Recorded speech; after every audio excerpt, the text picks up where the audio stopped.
Hi, this is Kendall. Welcome to another week of the Big Six. This week, we're going to tie some things together. We're going to work in standing towards the end, but also we're going to try to integrate your core. And again, improving your movement experiences, putting yourself in different positions and then allowing your body to tell you what it needs. We're going to start this volume with a standing roll down. And here's what it's going to look like. I'll turn here. Again, I want to be aware of where my body is in space. So if I think about that, if I take a step forward and I'm here, and so really kind of hinged or flexed at the hip, my torso is forward, my eyes kind of have to follow that line. And if I needed to make a compensation because I wanted to see what was coming in front of me, I had to really extend my head. So if we think about standing nice and tall, here's our standing roll down. We want to make sure that everything is stacked, so great alignment. I want my head over my shoulders, shoulders and torso over my pelvis, pelvis over my ankles. And so from this position, I'm going to just flex through my chin. And I'm going to try to go down one vertebrae at a time. And I'm going to work down.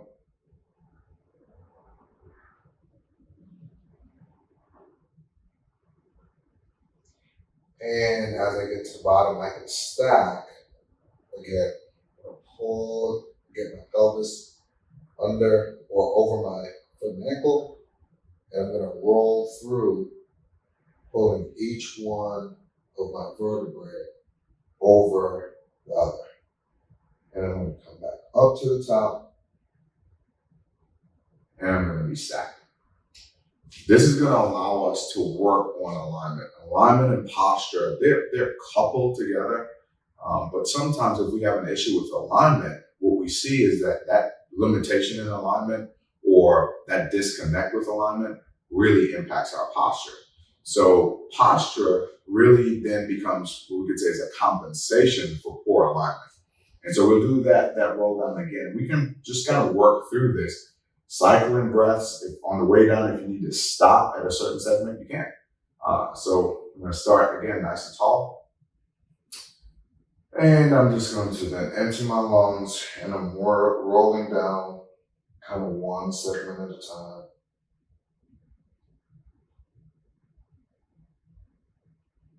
I work my way through. And if let's say I needed to stop here because I felt like I was kind of speeding through it, I can kind of cycle a breath here. And then as I find some mobility, I can roll down even further. So I'm just kind of unlocking my spine, one segment at a time. Good. As I get to the bottom, then I'm just again roll back up. So I pull my pelvis back over my ankles. And I'm tucking. We're not tucking, but keeping my pelvis in this nice neutral. We're not neutral, but loaded position. I rather loaded because this will be unloaded. All right, so here, creating tension along the back line, which allows my spinal stabilizers to work more efficiently. All right, again, muscles work like rubber bands, so you stabilize one end and you pull that other end back with a degree of efficiency. And that really is the process. Now that we're on the ground, we're going to work on leg circles. So I'm going to lie back, and I'll start with my right leg. So lying on my back, I'm going to, again, work so I'm not arched. If I need to imprint, if I need that little more stability, if I've got back pain or something like similar, then that's going to make sense for me. Other than that, I'm going to kind of try to be neutral. And so I'll take my right leg, I kind of bring my knee to my chest first, so you can kind of get to tabletop. And I'm gonna go up and try to get some extension here. All right, so I can just do some leg circles here. I'm gonna start with a big circle. All right, and I'll go 4 or 5 times in one direction. And then I'm gonna go back 4 or 5 times in the opposite direction. Now you can also do a big leg circle where you go here. This one is definitely a little bit more challenging on the hip flexor. You can allow the hip to kind of work with as you're just moving around the acetabulum, which is where the head of your femur kind of sits. And so we'll do that on the left side. And I'm just gonna start with a big circle. So if you have a fan overhead, you can try to trace that out. And you do 4 or 5 in one direction, and then you do 4 or 5 on the other direction. But again, you can always do more, provided that your fitness level allows, and that it's not too challenging. And so I can kind of take a big circle here. All right, and I can reverse that. And I'm really trying to work through, so I feel a little restriction there. I can kind of work through that. So I'm improving my range of motion at the hip, but also just exploring what mobility I have, exploring how I can make some changes to that mobility. So we transition here, we're gonna lie on our stomach or prone, and we're gonna do a swimming modification, all right? So lying in this position, I'm gonna take my hands overhead, and you can you can take a towel and put it under your forehead. Just let your head kind of rest on the ground. And I'm gonna go just arms first, then I'll go just legs, and I'll show you what that looks like when we combine them. So the first thing is, now that we're on our bellies, I want you to kind of just work on pulling your belly off the ground a little bit. So you're creating some tension between the ground and your lumbar spine, or the ground and the back. So you're gonna try to feel like you're pulling your belly off the ground, pushing your pelvis, or we call it pubic symphysis, where your pelvis kind of meets in the front, pulling that into the ground. And so what I'm gonna do, if my shoulder mobility allows me to do this, I'm just gonna work right arm up, then left arm up.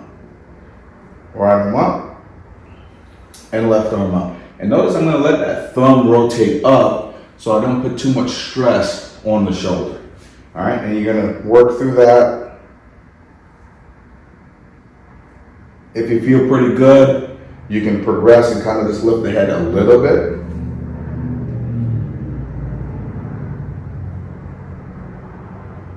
Good. All right, so that engages your core muscles, but also allows you to kind of work through the shoulder. If you have shoulder issues, simply getting to this position would be fine. If you want to progress it a little bit, that also would be fine. Now we'll do legs. Again, still starting by pulling your belly button off the ground, pushing your pelvis into the ground, so creating some tension.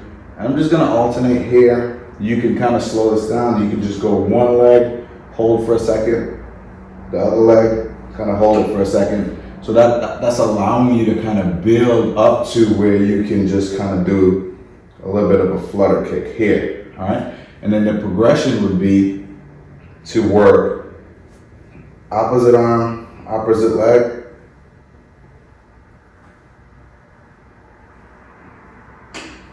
Good.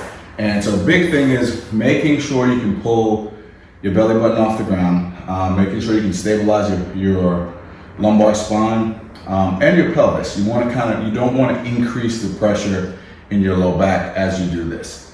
Now that we've done some things on the ground, let's move forward and kind of load the feet a little bit differently. Okay, so let's say we load the whole system a little differently. And we're gonna work into a push-up variation that I really like, except if your fitness level doesn't allow, you won't do a push-up, you'll actually just roll down into the position. So what that would look like is this. Standing here, we started with a roll down today, so you're gonna go ahead and roll. Kind of still taking your time, you don't have to breeze through this.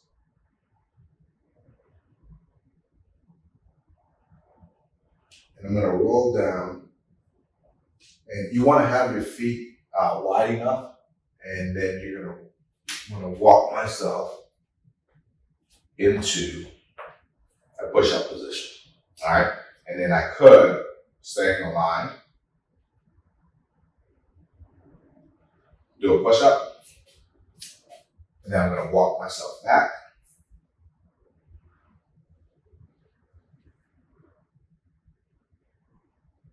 Then I'm gonna roll back up to the top. So great alignment here, and then great alignment in the push-up. But you can also make this just a plank. So starting, same position here at the top. Sometimes I like to kind of just reach up to lengthen everything, and then let the arms fall.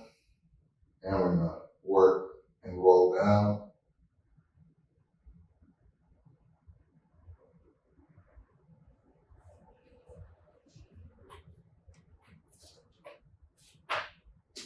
Into that plank position. Remember, the hands aren't necessarily square, they turn up just a little bit. So this would be square, just a little bit out to engage your shoulder, and that'll be your position there. Then you work back.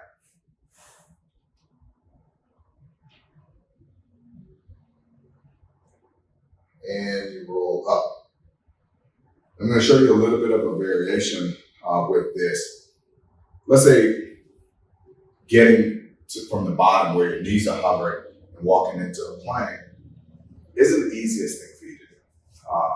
As you guys know, I kind of specialize in making things difficult. So from this position, we can roll down again, work through, finding your trouble spots or sticky areas. And at the bottom, what you would do is walk into a quadruped or all four position. Walk forward, then you pick one leg up, then the other, or you can pick both up into that plank. If this is too challenging, then this is your position. You walk out here, you can do a full push-up, okay? Or you can do a partial push-up. All right, that's, let's say you did you went halfway, that's great. You can just do a sternal drop. That's also, part of the equation. So you do one sternal drop or partial push-up, then you walk back, then you work your way back up as you roll up. And so that's your push-up. You're connecting a couple things. You're working on hip hinge, you're working on spinal mobility, but then you also are starting and ending with great alignment. Next, we're gonna do a deadlift. Love deadlifts. Next, we're gonna do a deadlift. Here's why we love the deadlift. It's really a hip hinge. And if you can pull something heavy off the ground without compromising the integrity of your lumbar spine, you can do a lot. Whether you like gardening, picking up your grandkids, getting things out of the car as you kind of carry groceries in and out of the house is something that we can definitely do if we can hinge well. And you also need to be able to hinge well to get on and off the pot, which I think is a little bit important. I'm going to turn sideways because what I want you to feel like is not that you're going down in front of your body, but really the idea that you're reaching behind. We're going to go between the legs, but you're reaching behind, kind of towards the backside of the heel. So let's start with great alignment. And if you wanted to reach up and just kind of pull the middle of your foot or your instep or your arches, really kind of pull them, make sure they're off the ground, get nice and tall. And then we're going to exhale. And what we're going to do is reach down and back. So we're loaded along the hamstrings and along your glute. So you're here, and then you pull the hip forward. You can kind of come back up to the top. Hip is going to move out of the way to allow us to kind of start working back behind the feet. You can get wide. We don't necessarily want to get this wide. That's not the goal for what we want to get out of this movement experience, but really just hinging, moving the pelvis back and out of the way. So let your eyes follow your hands. All right, you don't have to be here because cervical extension and lumbar extension kind of mimic one another. All right, so we're gonna just let the eyes follow the hands and really get used to creating some tension through the legs.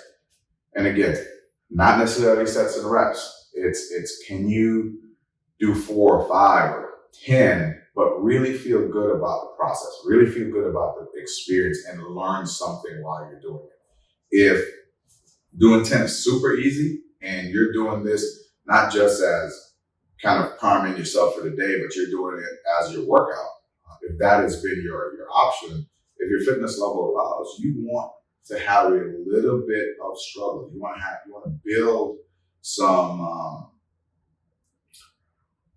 maybe not strength.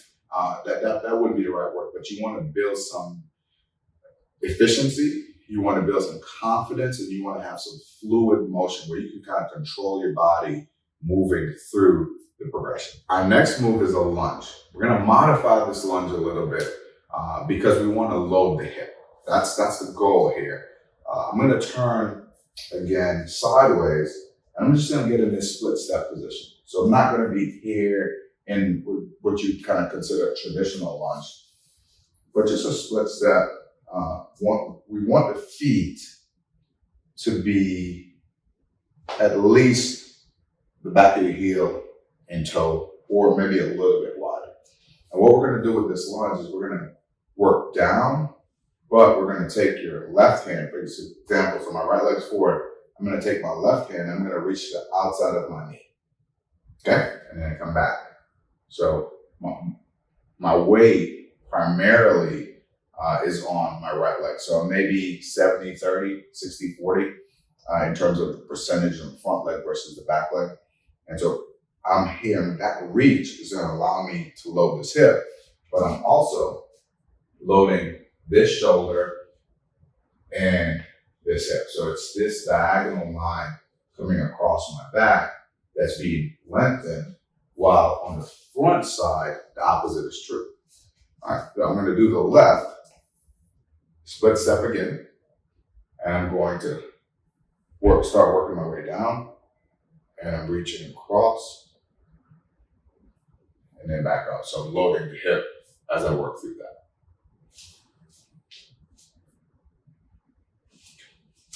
So that was your lunge modification. That was this week's volume of the Big Six. I hope you enjoy the process. I hope you learn something about how well you move, and that you also can challenge yourself to improve your mobility and coordination. That was our Big Six.